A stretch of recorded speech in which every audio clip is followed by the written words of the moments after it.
Hey, Chris. Hi, Christina. How's it going? Pretty good. How are you? I'm doing well. It's funny after having gone through our recordings this past weekend to get everything up on YouTube, and the intros are the same. Hi, Chris. I'm like, hey, Christina, and it's like kind of like the same thing. And I was like, Meredith is next door teaching yoga, so I was going to be like loud, like Christina King, and so we'll work on an intro. But I want to talk about you, if that's Yeah, okay. I'm open. All right.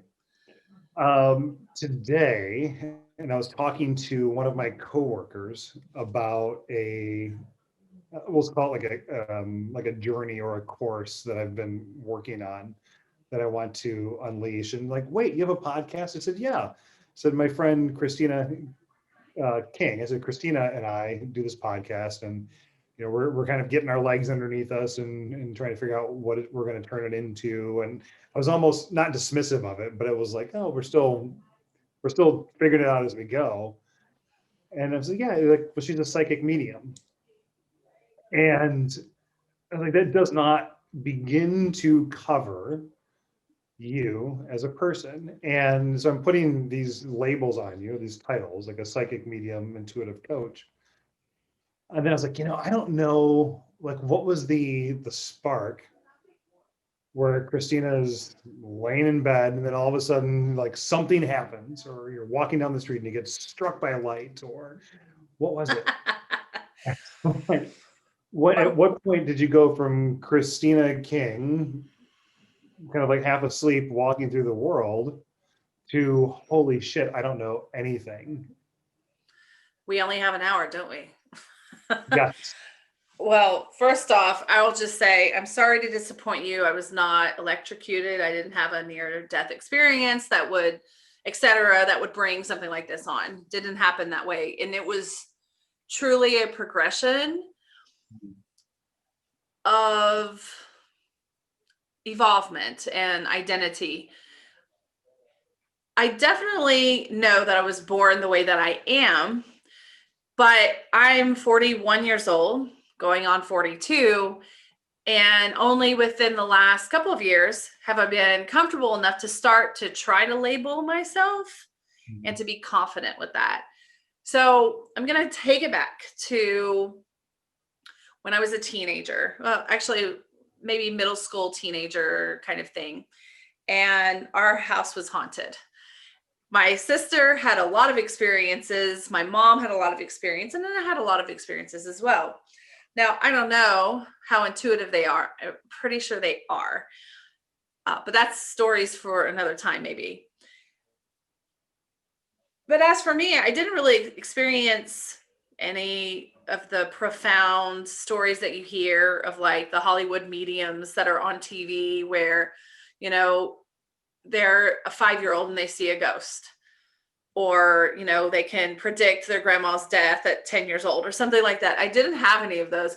At least I'm not aware of them. And as a teenager, I was very interested in the ghost. My mom went to, I think I spoke about this once. My mom went to a hairdresser, and the hairdresser knew nothing about her, but they just struck it up as really good friends right away. And the hairdresser said, well, I'm having a psychic party tonight. You want to come? And my mom was like, what's that? And she was like, well, I invite someone to my house, and, she can see spirits and, tell you stuff that you didn't know and things like that. And my mom was like, okay, fine. Any excuse to have a social gathering and party. Right. So my mom went, and the psychic medium had like her own room, so everyone who wanted a reading could like pay and go to the private room while the party's happening so that they can have a reading. And my mom went to the party, didn't really expect anything. She didn't believe in that stuff, right? Even though we had the ghost thing happen for many, many years, mom was just like, oh, whatever, it's fun, it's gimmicky. So my mom walks in the room, and as soon as she walks in the room, the psychic goes, David. And mom was like, what? She's like, David's here with you right now. I just want to let you know that. And David is my uncle who died when I was 3 months old in 1979 in a motorcycle accident. It's her brother. And my mom just, she started crying. And then the reading like really went, like, she couldn't believe the things that the lady was saying. Mhm. And it was a very profound experience for my mother. And of course, I think I was like 15 at the time, 14 or 15. She told me about this at home, and I'm just like, I want to do it. She's like, you have to be 18 or over. And I was like, and some people, most people, they want to smoke at 18, vote, or get a tattoo. I was like saving up my money to go to the psychic medium, right? Because I'm like, I'm going to that one because she's real. And one of the things, though, that was very interesting that she brought up was that about me, the oldest daughter, to my mom, was that she saw me on an airplane. And that became very true, actually, because I moved to Asia. And she said more details around that, but I will never forget that either. So finally, when I was 18 years old, I went to her and I had a reading. And I didn't understand everything at the time, but a lot of things she was pretty spot on about. And I was very young. So now I kind of look back at it and think, wow, I could tell that the reading was very different than the readings that I have now, I guess, with some life experience. Now I'm wise enough to know that when you have a reading, it's kind of up to the guides that they're kind of in charge of the information that comes through. And so when you And say guides, just putting a pin in that. So when you say guides, are you referring to your guides, the other person's guides, the team? well, I like to think of it as my guides because even though maybe she might have been using her guides, I don't know. I've lost touch with her. I don't even know if she's still alive, but maybe she used her guides or her methods or whatever, but I know in my heart that it's still my people. Everything that's working for me above, they're like talking to her people, at least, if not directly to her. Don't know her methods, but yeah. Does that answer the question? Totally, yeah. Okay, cool. I think it's interesting and wanted to share that with the team. Yeah. And I remember uh, I had another reading with her like 2 years later. And I mean, I just started to really want to be like in that world. I was pretty damn sure I had nothing in common with this woman's abilities, but I had a big interest. I mean, this was a can of worms. I did my own makeshift ghost like tracking things. This is before cell phones and like widespread internet. It was just before the internet really just took off. I remember I went camping with I don't remember who, but we ended up at Martin Luther King's childhood home.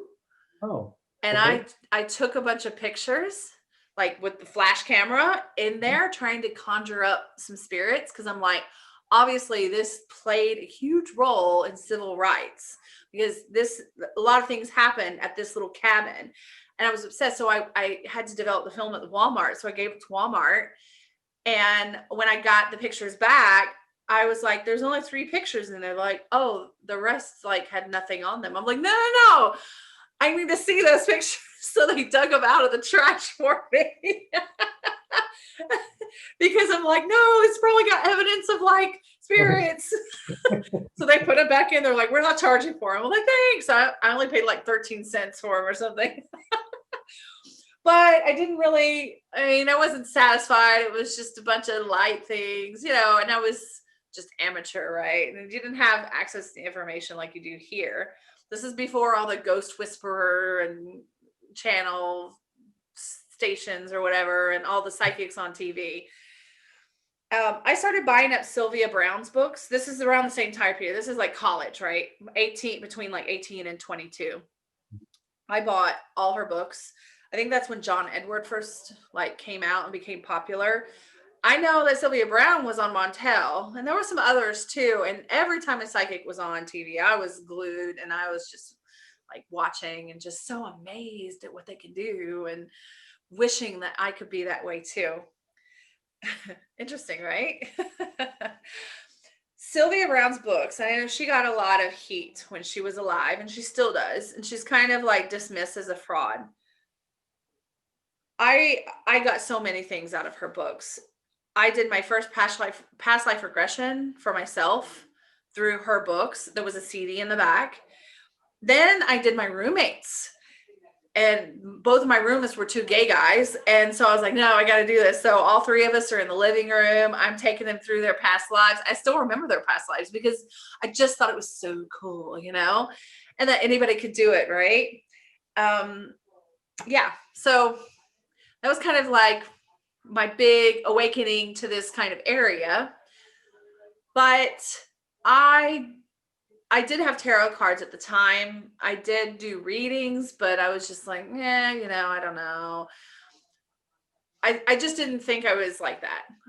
Okay. Fast forward to my time in Korea, nothing's really happening in my late 20s. I'm experiencing a lot of life, a lot of easy life, but also a lot of hard life, like mistakes and things like that, but not too bad or anything like that. But it was a learning period, that's for sure.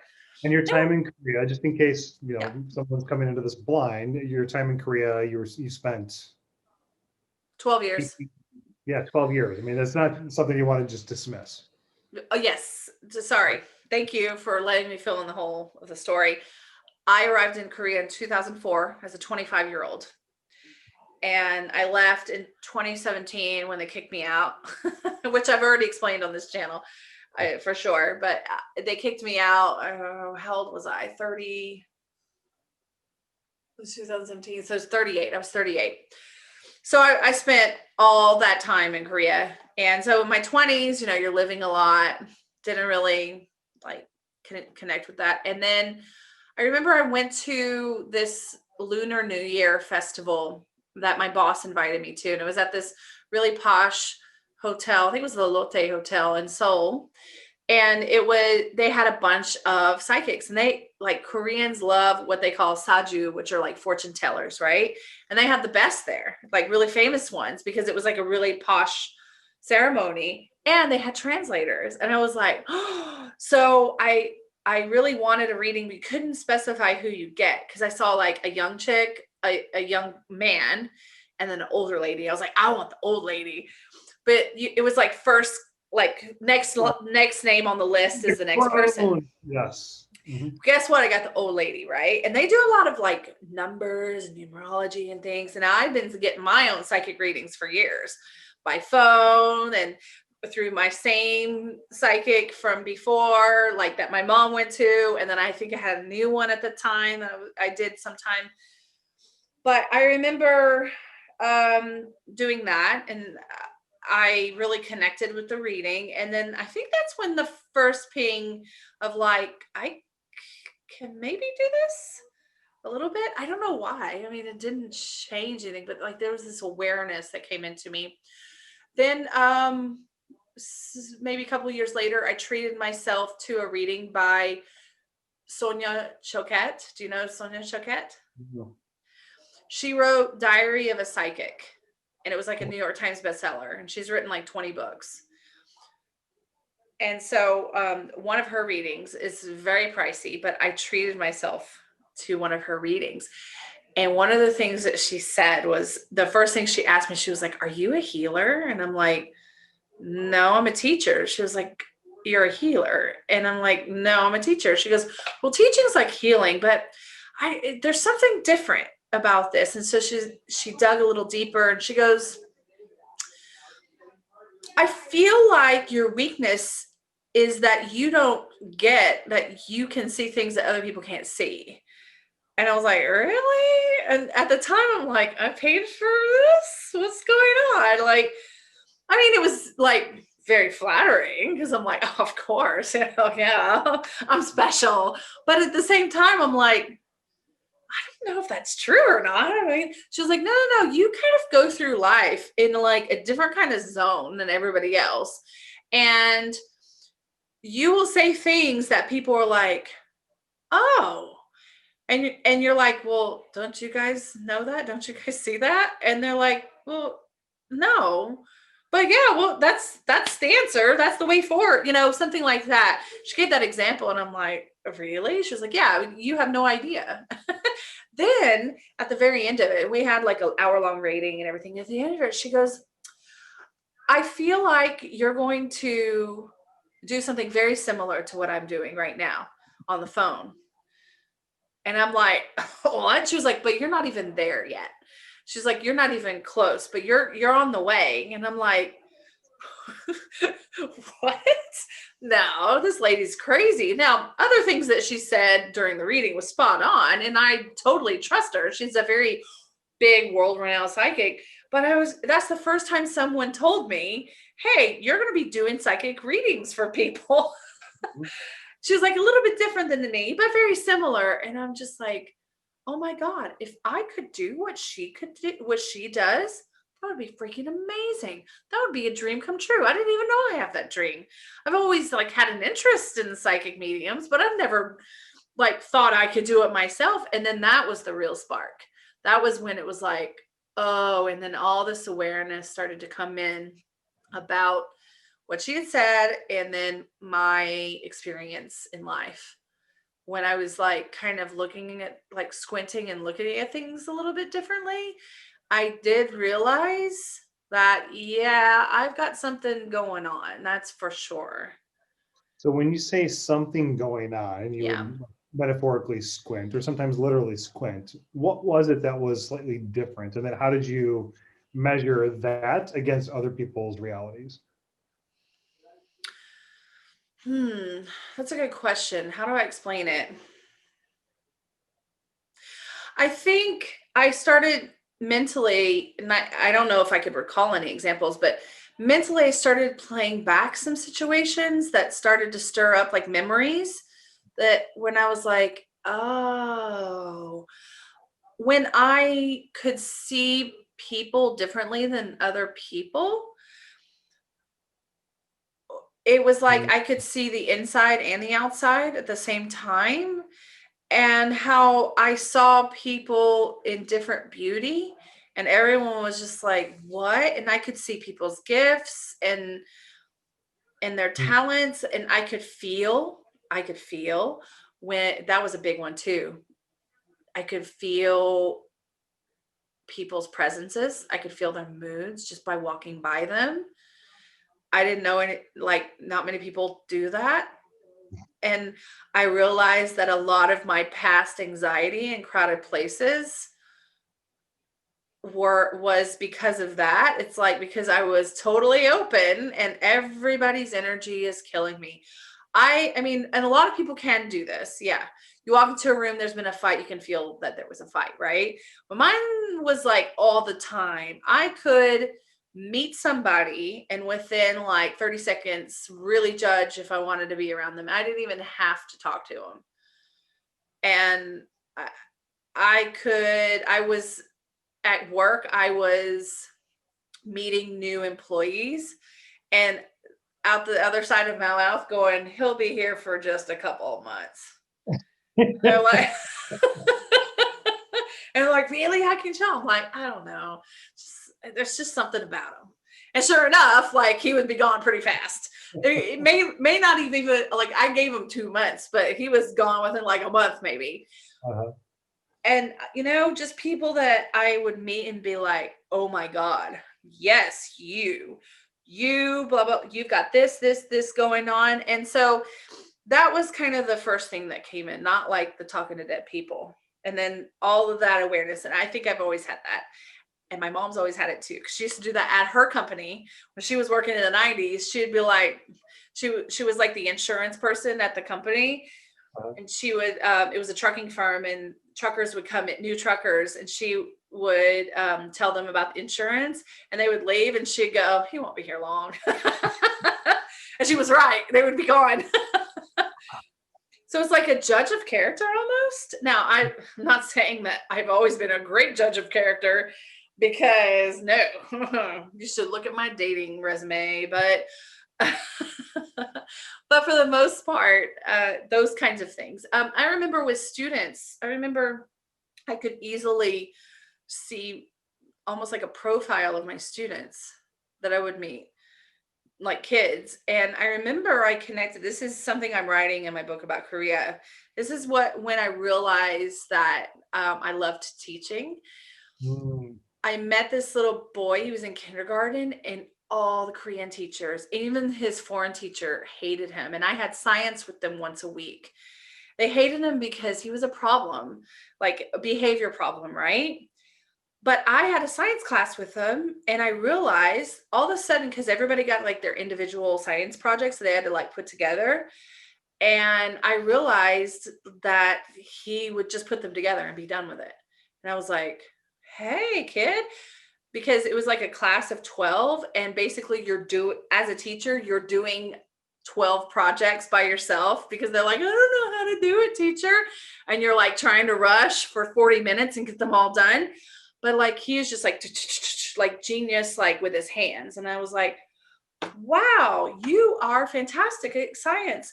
Hey, will you be my assistant in science? Because you're really good at it. And he's like, yes. So like every time after that, he would like have the science box ready because he was the assistant. He'd be standing, be at my desk and everything. And he's like, I'm ready, teacher. I'm like, okay, thanks. And he would be like, can I pass them out? Yeah. And then instead of me having to put together 12 or 11 projects, like he would put together 6 and I would put together 6. And he's the same age as them. And after that, this kid completely changed because someone saw something good in him. Now, as evidenced by the fact that he put it together. But when I met him, I was like, he's not a threat to anybody. He's not a bad kid. And all the teachers were like, oh, this is what he did in my class. And this is what he did. But like, I saw the good in him. I don't know. There was something about this kid. And I'm quite confident that the kid's going to be doing big things so long as people are supportive, you know, in his early years. So that's a great segue. And I wrote down a question that I wanted to ask you. And is there one person, or is there a moment in time where you were coaching someone, or reading someone, or someone asked you for guidance or help, where you made an impact, even though it may not have seemed like it at the time to that other person, or it did, and then you heard from them X amount of time later, where it's like, I can't believe this. Because of your guidance, blank happened. And I guess what I'm asking is there a moment where like the impact that you're having on people became so resonant where you're just like, I have to go do this. Like this has to be a part of my life. It that did not come first. What came first was this fight within me between being quote normal, because I was doing just fine in life according to me, and all of a sudden have this like start to unfold in front of me and being like, oh, this is the way forward. So there was quite a journey. So we're skipping over a lot of parts, but to answer your question, I didn't understand, and I still don't quite understand my impact today, Hmm. because what I do is what I feel like I'm called to do. I try to do it the best that I can. I try to do it professionally, like with the most professionalism, with the most care to attention, and with the most intention, like the biggest intention ever, to do what I've been led to do. And it has been a leading, and it's been years of development and self-discovery that I've come to this point. When people do come up to me and say, oh, because of you, this happened, it's still a shock, and it does happen. Actually, it happens a lot. It's still a shock because I still feel very flawed as a human, and I still maybe can't believe it myself. Not because I don't want the compliment, but because there's a part of me that's like, well, this is kind of so damn natural, and I'm just doing my job. because I am in this kind of position. I take it very seriously. And so I just try to do my best at it. So when people do come up, here's the funny thing, Chris.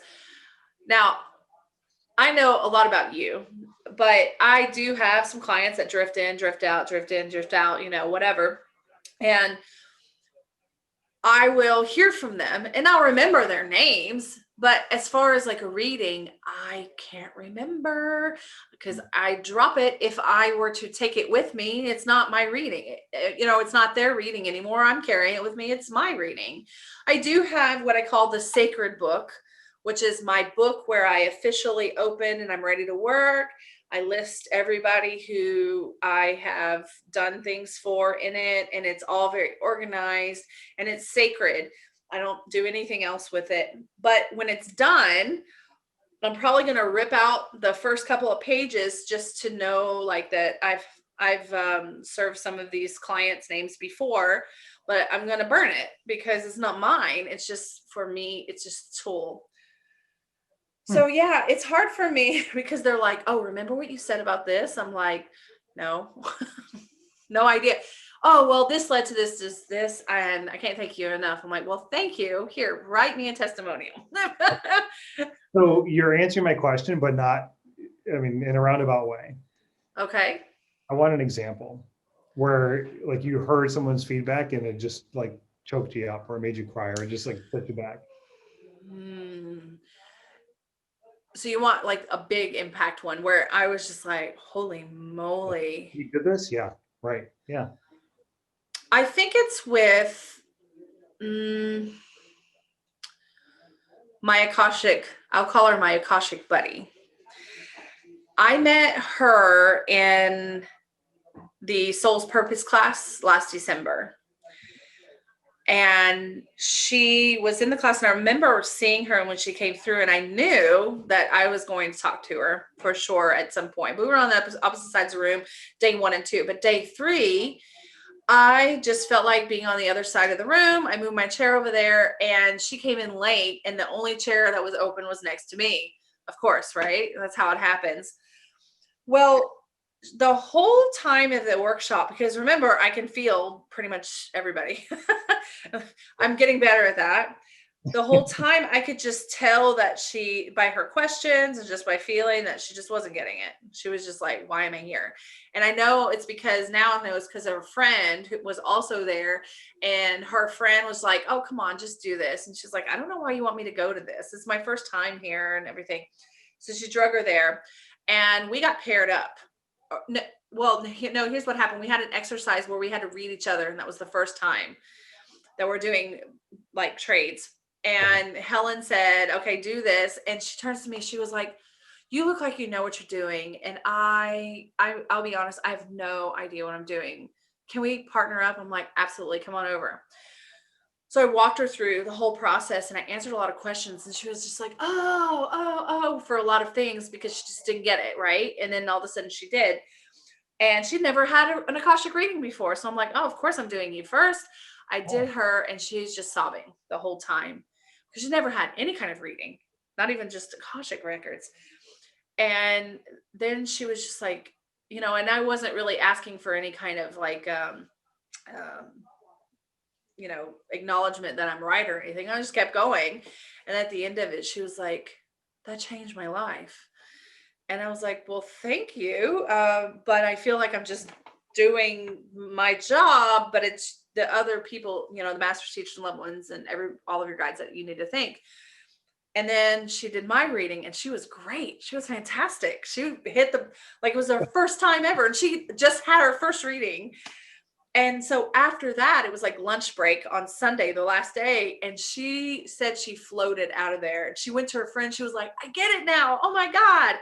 So they left, and all lunch, she's like, "Oh, I'm so glad you brought me here," and all that. And that really started kind of her side career or calling. And I was a part of that. And I feel so amazed. I still know her, and she'll call me, and we'll touch base and everything. But I've given her a couple readings since then, and the readings were like the information I was getting, she had no idea what was happening because she's in the middle of a huge life transition and won't get into details because who knows, she might be listening one day.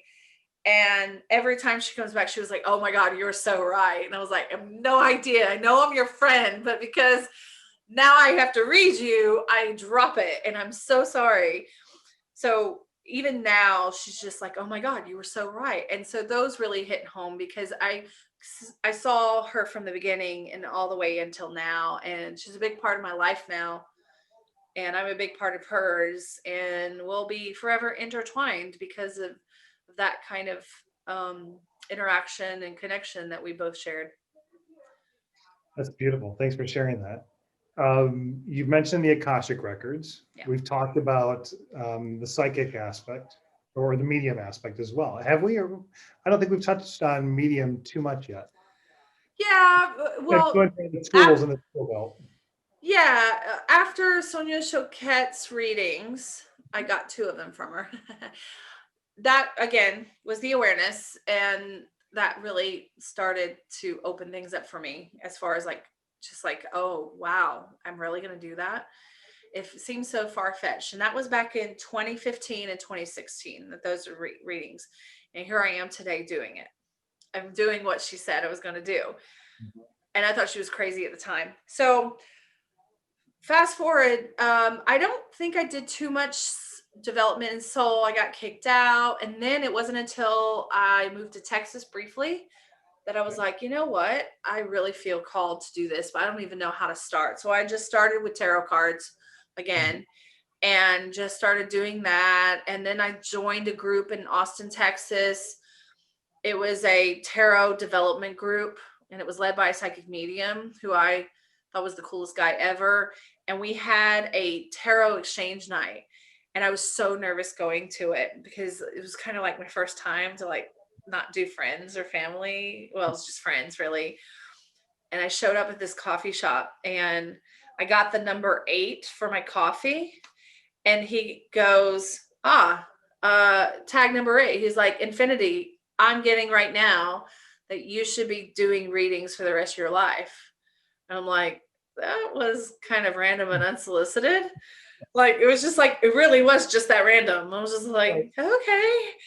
But I was going in and sweating because I felt the like need to perform, but yet I was just like, I have no idea what I'm doing. All I know is I'm going to try. And I was like, oh my gosh, how can I be so profound with information like these other people for 20 years have been for me, and I just freaked out, but I did it. And it resonated. My tarot readings resonated with the other people, but they're also reading me. So it was like all in the spirit of fun. But I was like, I did it. Oh my God, I can't believe it. Then it was just a series of events. I don't even want to tell it because I feel like it's worth like, one thing led to another. And I met this person who goes, oh, I'm an empathic strategist. And she was like, I'd love a tarot reading. So over the phone, I'm nervous. I'm like, oh my God, this is someone who's kind of like intuitive. And she wants a reading from me. What the heck? And I did it. And she's like, oh, that was my first tarot. Thanks. And she was like, oh, I read Akashic records. And I'm like, I've read about those in Sylvia Brown's books. And I tried to access them once. And she was like, oh, I know a person. Her name's Helen. Boom. Oh. But then by studying the Akashic records with Helen, that's what opened my other gifts. So when I started to open Akashic records, I started to get intruders. I started to get dead people. And that's, yeah. So I always say Akashic record reading is your gateway drug, people. Yes, it is. It's so funny. I would get like the first things were people who had just died, and as soon as I became aware of them, it's like all of a sudden they're in my mind. And my neighbor actually, I hear him outside right now. My neighbor actually lost his girlfriend to the flu, not coronavirus. This is before coronavirus. She was 28 years old because she had an autoimmune disease that nobody knew about until it was too late. She was in the hospital, and She passed away in the summer of 2019. And as soon as I knew she had passed, I was driving and I couldn't get her smiling face out of my head. I could just see her smiling and smiling in my head. This is like one of the big first moments that I knew. And I was just like, oh my gosh, oh my gosh. Why can I keep thinking of her? Why? Like, I can't get her out of my head, And I knew her because she's my next door neighbor's girlfriend and she lived there. Yeah. And finally, my other neighbor, who's also intuitive, she says, by the way, I was talking to my dead ex-husband, Tom, who also kind of intrudes, and like we've had a lot of conversations, but she goes, I was talking to Tom in a dream, and all of a sudden, Haley came through and said, talk to Christina. And I was like, oh. And then all of a sudden I was like, I think she's trying to talk to me. And so I'm like, okay. And so I'm like, all right, Haley. I was driving again and I was like, all right, Haley, what do you have to say? And she said a lot of things and some things that I wouldn't know. And her boyfriend, my neighbor, is not really into that at Mhm. all. Like he knows like that I had an interest in tarot cards and I did him once, but he's like, kind of a skeptic, but nice about it. And I'm like, so got a little awkward thing to bring up with you. I got Haley the other day got talking to me and he's like, oh, and I'm like, I do have some things that I'd like to tell you, but I mean, when would be a good time to do this? And he's like, oh, not right now. I'm like, okay, well, whenever you're ready. I've got the messages. So one day I was outside and I think he was outside, nobody else was around. He's like, curious, what did she tell you? And so I told him and he confirmed some of the things that I got. So that was the first one. Second one is my neighbor's dead ex-husband completely like Tarzan's into my meditations. And I've had like, I'm just like, I'll hang my head, I'll hear her outside and I'll hang my head. I'm like, Tom came to me again. She's like, oh, here we go. So I go over to her house. So we've had, I call them conversations with Tom. I've gone over to her house and I've channeled Tom and it was very clear and everything I said pretty much resonated. So I was like, okay, I'm on the right track with this.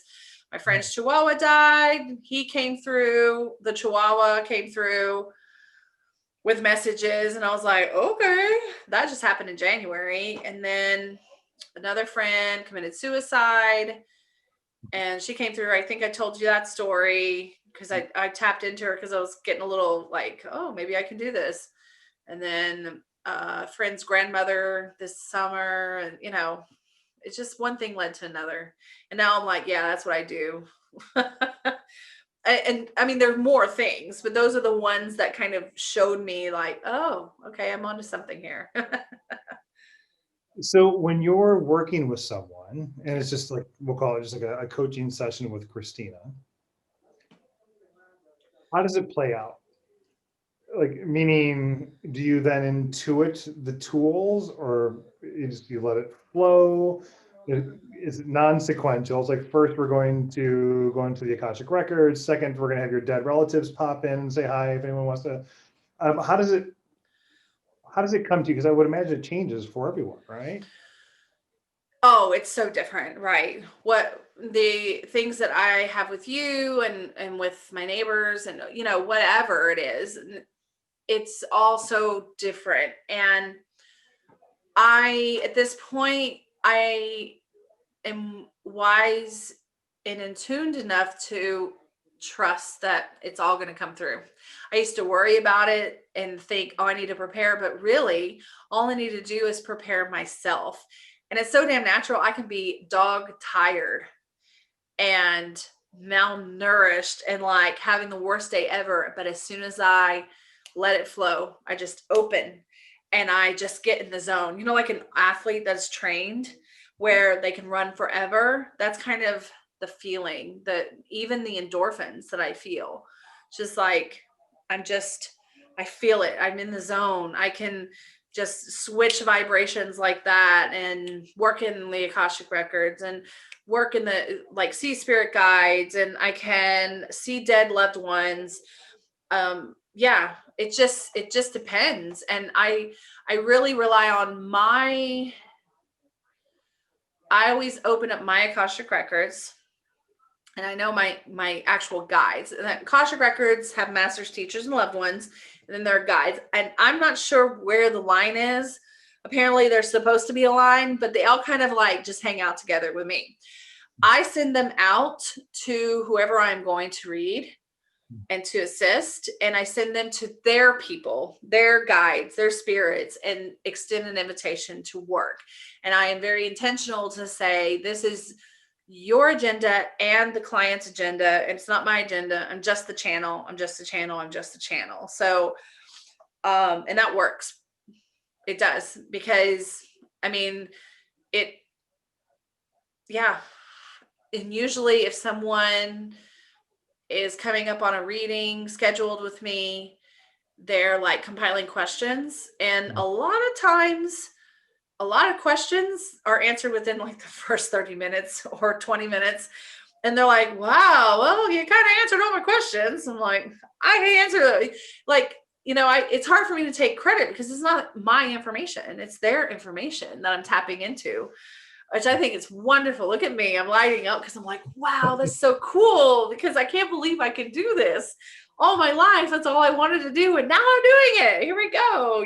Like, just wanted to be cool like them. And maybe I'm cool now, finally.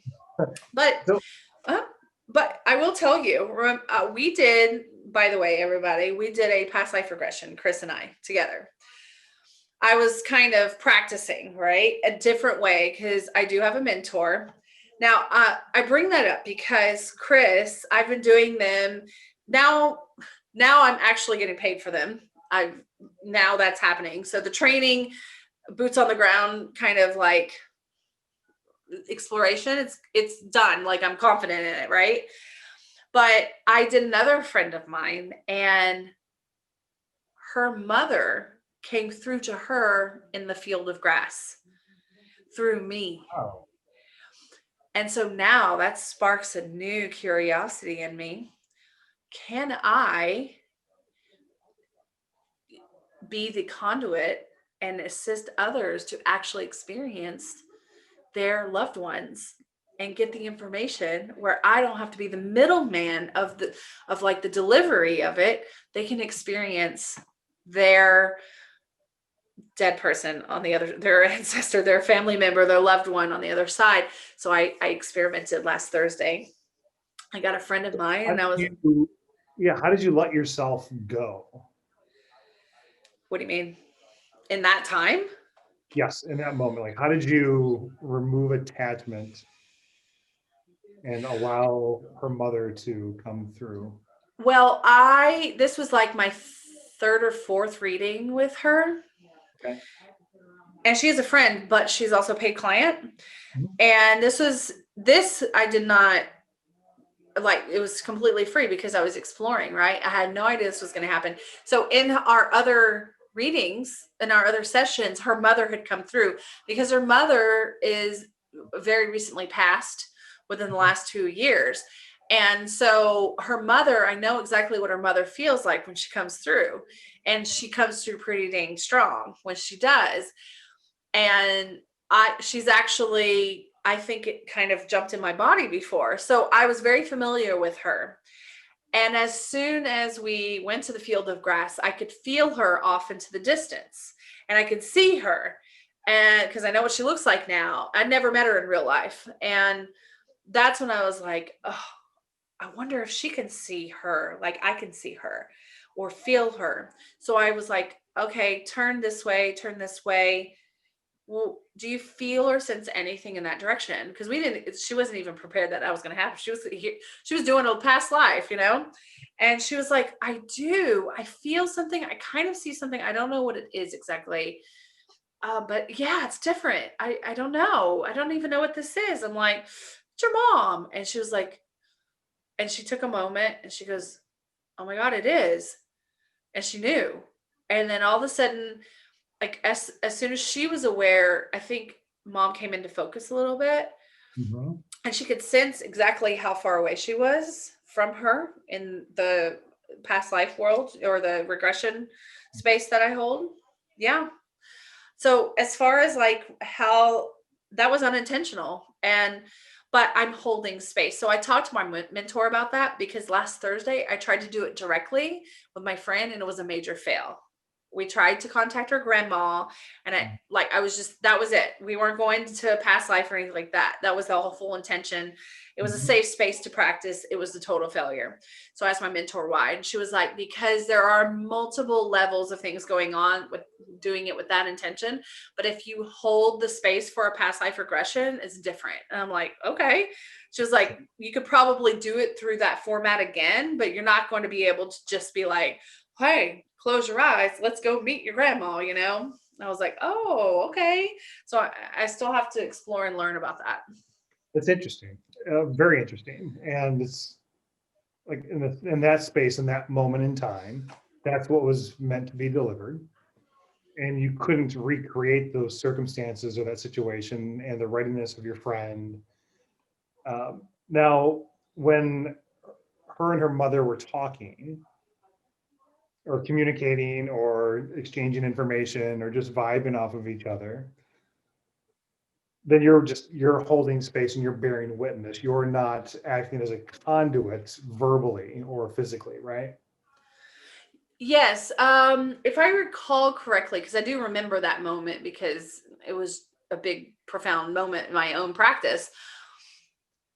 She didn't hear or experience any messages directly, but she felt like this overwhelming like burst of love over her, and she just started crying. And she was like, "Oh my god, I feel her. I feel her." And she just felt this intensity. And so I was like, "Do you? Is she speaking to you? Is she doing anything?" She's like, "No, no, she's not. But I just feel that she's right there, and I can feel the love." And so I kind of like nudged her mom, energetically, and I was just like, "Are you coming with us? What are you doing here? Like, is this a party of three? I mean, how are we gonna? I don't know. I didn't expect to have the crowd." Yeah. And she's like, "No, I like." The feeling was like, "No, I just came to say hello because I knew she was just a little bit closer to me, and that would like help her." And to experience my feeling again. And I was like, okay. And so I was like, yeah, your mom just came through, just, and I delivered the message that that was what it was, and she was not coming with her, because at first I was like, well, I guess she's coming. Right. It's like, here, let me move the laundry out of the back seat. Come on in. Right. But there's another detail to the story. In that past life regression, I did get information that I should be teaching her Akashic records. So at the end, I was like, "You want to learn Akashic records?" And she was like, "Oh my God, are you teaching it now?" I'm like, "Yeah, I guess I am. I have been." And she was like, "Okay, yeah, I've always had an interest," because I do think she is also very intuitive. And so I did that the next weekend. And when we did it, her mom just totally came through and took over on her first trip into the Akasha. And it was amazing. And she actually saw her mother, like physical features and everything. And she just started getting information and information and information. And I'm like, "You can slow it down." She's like, "I need to slow it down." So, Yeah. I coached her through her first trip. Wow, that's remarkable. Yeah. Wow. But her mom came through in the Akashic record. So I guess there's two ways. I mean, I guess Akashic records, because she's a loved one, she could come through. So maybe I can do that as well. Because now I'm like kind of obsessed with the idea is like, how can I use me as the antenna, as the battery, and make some things happen here, which I know I do. I already boost people's energy. I know that. Like, yeah, there's Yes. something about it. And so I'm a student of that, and I'm going to be learning and playing around with that for sure until I figure out this, because my guides told me that I could do it, but it failed. And my mentor says you can do it, but so I'm like, I just got to find a surefire way, like just to be sure, even though it's kind of already happening in different ways. It's just maybe Uh-huh. not in the way I want. So I'm like, it continues. I love it. I love this. rapid firing your questions. Yeah, I know. I feel like I've talked too damn much. No, And no, not at all. this is just an insecurity I have from talking pretty much too damn much my whole life. And a lot of people say you need to give yourself some credit because you can be interesting sometimes. I'm like, okay, Yeah. I'll give myself that. Some of the best parts of the parts that you were just like, well, I'll skip over this. It's like, Yeah. so before I ask my last couple of questions, what did we skip over that we should talk about? That's a good question. How did you know? I'm sure I've skipped over some important things. There was What is something that was kind of burning in me when I was talking about my friend and the interaction we had with her mother. And I completely lost my thought, but I was like, oh, I need to tell Chris this. And yeah, it's gone. It's totally gone. I think I don't know. What did I skip over? I think it's important to explain that I don't have it all figured out yet. And I still have moments where I'm like, I can't believe I'm doing this, And I did experience from when I met Helen until maybe about this time last year, I had intense self doubt. And it wasn't even until like even the last year that I'm confident. I'm more confident. I'm almost completely confident. Like when I know I have a reading coming, before it was just like I felt this intense pressure to like kind of like prepare myself for it. But now I do some protocol spiritually, but other than that, I don't sweat it because I know it's going to happen. I know I'm going to open myself and I know that things are going to come through. what happens when nothing comes through or when nothing would come through? How would you work through that? That's a good question. That really hasn't directly happened, but I do have spirits pump the brakes. And I think this has happened when I've done you too, where they'll step back and be like, oh, you know what? No, never mind. Something did happen.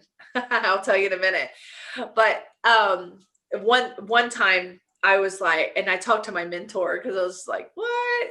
Because the intention that we went into the reading for did not happen like as my expectations thought, and that's what happened. But something happened. But where was that? You know what? I lost my train of thought. What was I talking about just before? I'm sorry. The question was, what do you do when you Oh, receive nothing? well, when spirit pumps the brakes, it's because the client needs to talk. I've learned that. And so I'll ask the client, I'll put the ball in the client's court because the client usually knows where they want to go. And remember, I'm not in control. I'm just open. I'm a straw, a big beam of light, so to speak. So, I'm the tube, I'm the plumbing here, connecting the client and her source, right? So, yeah, like it happens where somebody shuts up and then the other person has to speak because it's a conversation, it's a collaboration, right? So I have had people ask questions where they're like, sorry, we're not answering that. It happens. And I'm like, they're not answering. And it could be a multitude of reasons. One is, and I'll kind of explain why, but I'm quite confident and I don't feel bad when it happens because I know that it's intended to happen like that. And usually it's because if you're curious, usually when you ask a question and you get like a really vague response or even just like they'll say but it's usually because you have to there's something learning, like you have to learn in that situation or experience, or answering that question will like disrupt the continuity of what is in motion already and will like completely stop the development of the person in my experience. Yeah. Yes. And there's also something, I think, to people finding their own answers. Right. Exactly. And so there might be a level of stuckness, but then as someone describes their stuckness, It's like, oh, okay, yeah, they got the lesson or they got this. But you said that you had a very specific example in, Yes. okay. I had a client who lost both of her parents within a year, in the last year or two, like very, very recent. And she no longer lives in the same country as these parents. She's from a country in Europe and she's living here in California. And so she's been completely distraught because this, I mean, they were both like sudden deaths and both of them were very close together. And she's just like, oh my God, now I don't have parents. And so she asked me if I went in with, like, if I could just go in and talk to them and call them. And as soon as she asked me if that's something that I would do, I could do. I'd never really done that before. I just have things pop through because I usually do coaching and I've never done like direct mediumship like that. And I'm like, yeah, I mean, I've done it. So let's do it, you know? And she's a paid client too. And I've had her before. But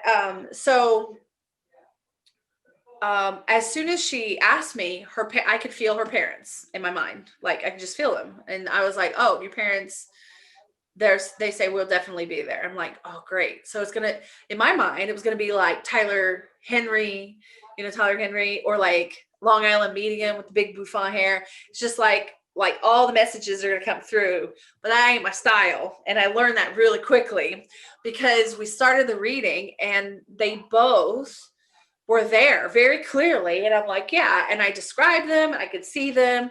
And then they took these two chairs that were the same colors of chairs that they used in life, which was another kind of confirmation, which at this point, I don't really need confirmation, but it was just good to know that we're going in the right direction because it was a little bit different than usual. And our parents sat down in front of me and I looked at them and they looked at me and I looked back at them and I'm like, so, and they didn't say anything. They were just looking at me. And I was like, okay, I thought we were going to have a experience like they have on TV, but they were just present. And I'm like, this was maybe 2 months ago, 3 months ago. It wasn't very long ago. And I was just like, okay, well, your parents are here. Do you have any questions for them? And she's like, not really. I'm like, well, they're here. And I'm like, let me ask if they have anything to say directly. And I'm like, do you guys have anything to say? And they're like, not really. We just love her. I'm like, okay. They say they love you.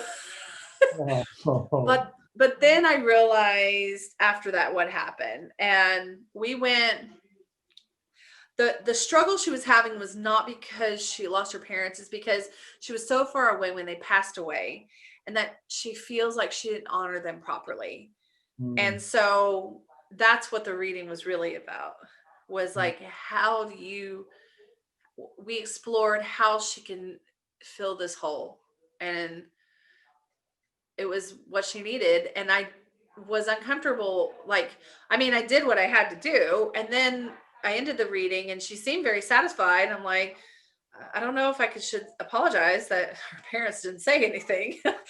And they were just like sitting there watching the whole thing happen, like just like, hey, like just a little audience. It was very cute, but it wasn't cute because I was like, this lady paid to talk to you guys. Can you please talk? But I did ask my mentor, and my mentor tapped into information about the reading. She was like, oh, no.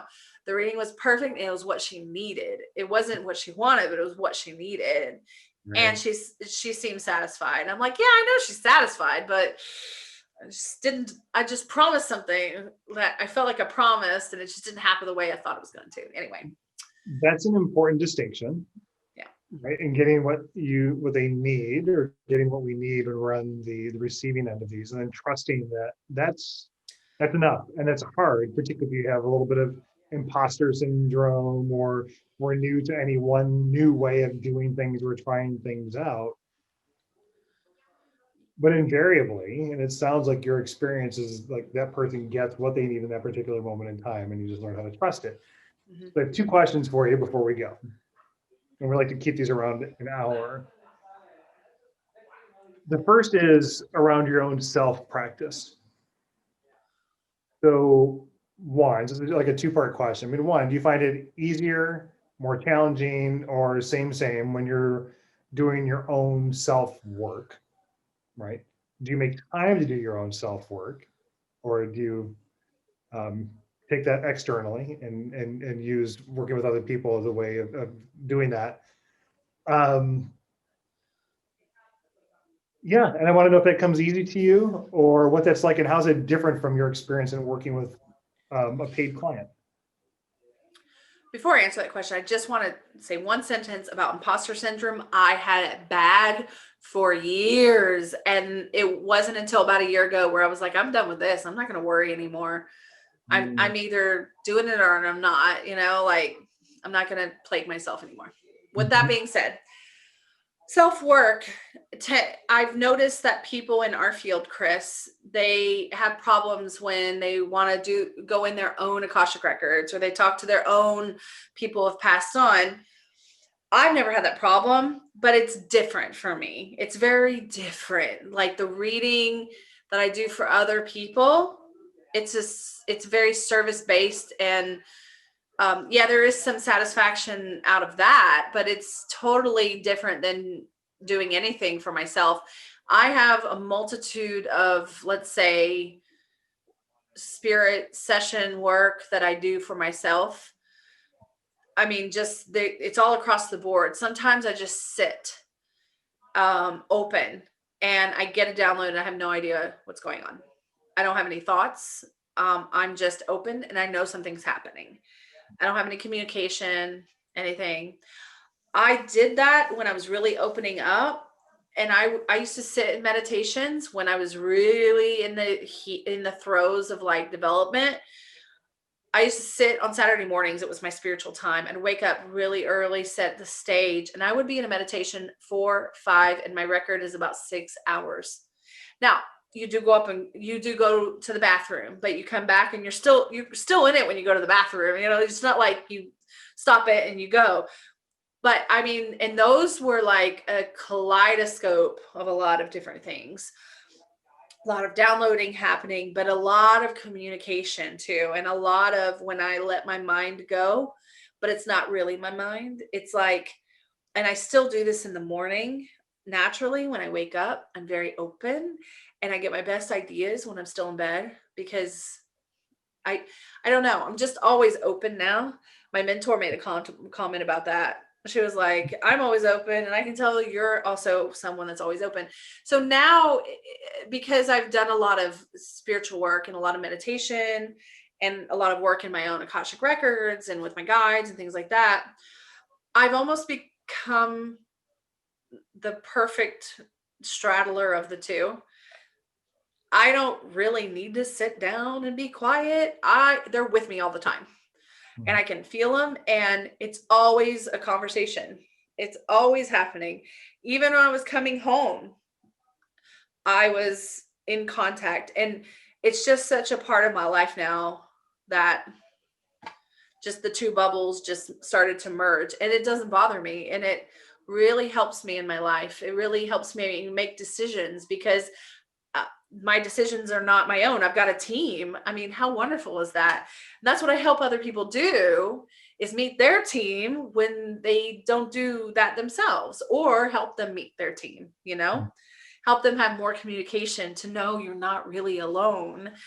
And there are some plans already kind of set forth for you, but there's also a lot of creativity and a lot of exploration to be done to know yourself and to understand where you want to go in life, and just to really improve your human experience. So I don't know if that answers your question. It does. It's a great segue into my last one. Okay. So, and we've done meditation together. You have your own meditation group. There's been Reiki. It's like anything that you could possibly do to help people uncover and connect with their team, or to experience their team, and that they're not alone. Who's who do you love working with? Like, what's your ideal client? My ideal client is someone who wants more for themselves and who wants to learn about yourself. You don't necessarily have to want to be psychic or intuitive or explore your gifts, but really, I feel like that's the way forward for a lot of people, because we've been, up until recently with the coronavirus, which is a huge break in society, a global on a global scale, people lost the plot with spirituality. And I'm not talking about religion. I'm talking about connecting with yourself. I'm talking about feeling whole. I'm talking about caring for yourself, understanding yourself, not just always reacting to life. There's more to it than that. So my ideal client is someone who wants to learn about yourself. Amazing. And it goes from there. And I will say that if you are having questions about being intuitive, you feel you are being called to explore that part of yourself, like I was once, and Chris, you as well. You're teaching Akashic Records, correct? Yeah. Yep, you are. Say yes, because I know it's there. I'm also teaching Akashic Records. Right now, we're both doing it privately. We don't have any formal courses. I'm not sure if you have any in the works. No. I will in the future, like formal courses where you can take it with others. I'm doing it private 101 now. So I mean, and you obviously you're doing it private as well, whether or not you want to say yes or no, you are. I am. Yes, you are doing it privately 101. Right. So right now it's very customized where you're the only person in the class. So maybe now's the time you need to hit up one of us to get some instruction and some guidance with and learn some, like, how to access your Akashic Records, because again, that's the gateway drug. And I feel like a lot of people do get drawn to Akashic Records where you just use it for yourself. Yeah. And that's really it. Finding your own answers, right? And that seems to be like, yes, my thing. Yes. Yes. So I think now's the time. If you're listening to this and you're like, oh, I wonder Akashic Records, listen, you don't have to be psychic to learn Akashic Records. But honestly, you don't even have to believe in it. Yep. Chris, you do a lot of fly high journeys with people. Also, I do at the moment, I do past life regressions, but Chris, I think you probably could do a past life regression. Have you been doing them lately with other people? Yes. I knew it. Chris can also do them. And I'm pretty sure, have you done any, like taken anybody out of like into astral territory? Because I know that's in the book, in the papers for you. Yes, but not in that. That usually involves some special. Oh, work. Got it. Okay. Because I like to play. I like to travel with. Yes. Got it. Okay. But anyway, my point is we're both doing journeys of self-exploration of some sort. We're both teaching. We are both also coaching, where you're still going to be able to communicate and we can help you get the guidance and the direction and the answers that you need in order to pursue big projects or whatever, So yeah, it's cool. Like one of my clients slash friends, I just adore her. She's wonderful, and she gives me a really safe space to play. Mm-hmm. I had it came up when we were doing some work together a few months ago. I was like, I think I'm supposed to teach you how to do this. Are you down? And she's like, yeah. I was like, all right, fuck it. Let's just do that now instead. And like, so she went into and I think I shared the story with you, and I went into hers and she went into mine, and she was experiencing what I had experienced when I was doing some astral travel earlier that morning. And I was like, okay, like she's good. So now we can like go into the advanced class. And she booked 5 paid sessions for clients of hers doing that just the other day. And I was like, wow, like how amazing is that? Like when you just think through, like we'll go to like Linda and then via Helen and then other people, and how one person truly can impact 500,000 right through 5 people. And I was like, yes, I just want to keep lighting people up. And you do a wonderful job of that. So thank you for sharing yourself over this last hour. I enjoyed it. Well, in our next episode, it's your turn. Or not. Or we'll see. Yeah, we'll just go when the spirit moves us. Yes, definitely. Well, thank you, Chris, for giving me an opportunity, because I know that today when we were deciding what we're going to talk about, it just kept like pushing towards this topic. Not me per se, but my people. And so I thank them, and I thank you, because I kind of get what has happened here. Yes. Should I Good. say it? Sure. This is Say kind of a this was a little bit of a coming out and fully owning it episode. it. you Yes. you get what I'm talking about, right? It was like, it's like 100% all in, whereas before it was like 98% maybe, and Uh-huh. 99, internet, and it's like, oh yeah, well, this is who I am. We'll So go back and watch this smile that you just had at whatever minute it is. Again, there's lots of juice here for you to drink. well, thank you. And it's also very uplifting to kind of review my own journey and see how far I've come. It really does help me. So thank you for the opportunity, Chris. It's so the fun little story here is that I was feeling great all day, and then half an hour before doing the podcast, I felt like shit. Like that's so weird. Like my stomach was upset. I was flush. I mean, I was like, I don't know what's going on. And when I was going to the records, and I kept saying her, Christina, I was like, what is going on? Like things were just taking over.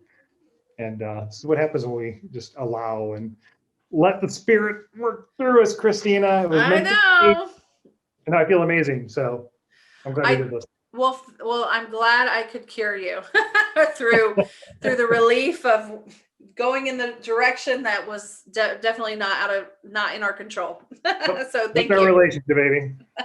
All right, see you, Chris. Bye.